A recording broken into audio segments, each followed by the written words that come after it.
Que bom estar de volta com a lição de número 8, cujo título é Sangue Inocente.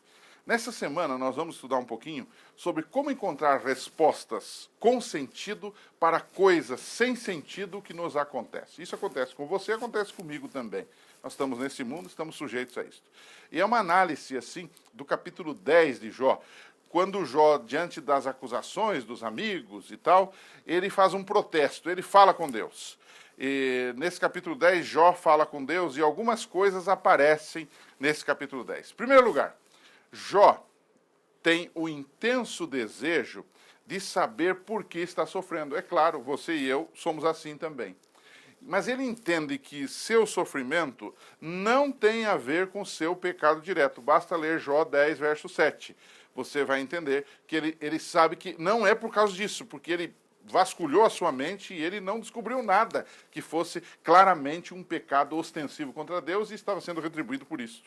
Então, por que todas as desgraças lhe aconteceram? Essas são perguntas difíceis. Por que os bons ou os inocentes sofrem? Não é?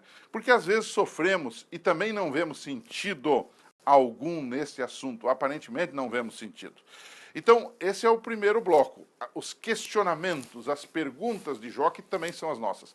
E o segundo bloco da semana vai tratar com as respostas, não só do livro de Jó, mas de toda a Bíblia. Quais são as respostas da Bíblia para nós? A primeira resposta que a lição nos apresenta, baseada na Bíblia, é claro, em primeiro lugar, é que ninguém é a rigor inocente, ou não há um sangue inocente aqui nesse planeta.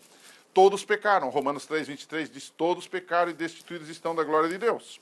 Salmo 51, 5 diz assim, em pecado me concebeu minha mãe. Não que o ato de conceber seja pecaminoso, mas o fato de nascer, nós já nascemos com essas tendências que herdamos pecaminosas. O pecado é um vírus, como se fosse um vírus que passa de pessoa a pessoa. Então, o que nós descobrimos em primeiro lugar é que Jó, embora não fosse o seu sofrimento nesse momento não fosse por um resultado direto do pecado, ele era pecador também e estava num mundo de pecado. Então, embora o sofrimento de Jó não tivesse ligação direta com o pecado específico em sua vida, ele era pecador sim. E quem é pecador e vive num mundo pecaminoso, a Bíblia diz que ele está sujeito às consequências do pecado. O salário do pecado é a morte, ou seja, a morte e o sofrimento. Agora, nós também, com isso, não entendemos determinadas situações, mas devemos confiar que Deus está no controle. Esse é o grande, digamos assim, o grande segredo mostrado no livro de Jó. Mais tarde, numa das lições, nós vamos ver que Deus aparece a Jó. E Deus não explica o sofrimento.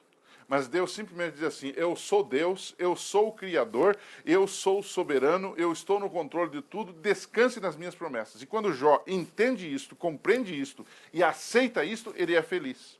Então, não podemos explicar o sofrimento muitas vezes, mas podemos descansar nos braços amorosos de Deus. Há um pensamento de Jesus no Novo Testamento que diz que basta a cada dia o seu mal.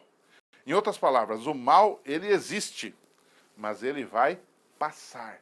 Esta é a grande mensagem que nós temos a dar ao mundo e a nós mesmos também.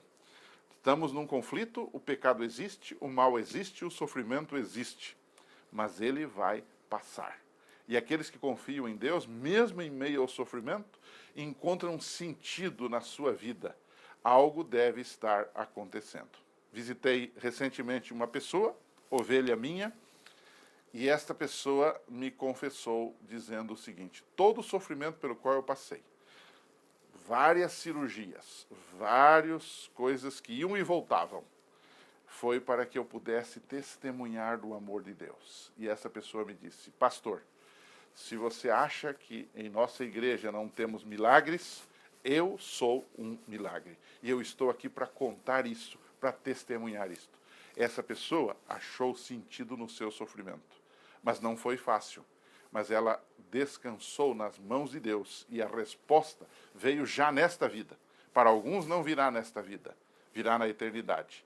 Mas as respostas de Deus virão e serão suficientes para nós. Então, termine a lição fazendo um pequeno debate com seus alunos. Como podemos ajudar efetivamente uma pessoa que está sofrendo a entender tudo isto? Como? Busquemos as respostas em Deus e em sua palavra. Um abraço para você, nos encontraremos aqui. A gente se encontra na próxima lição.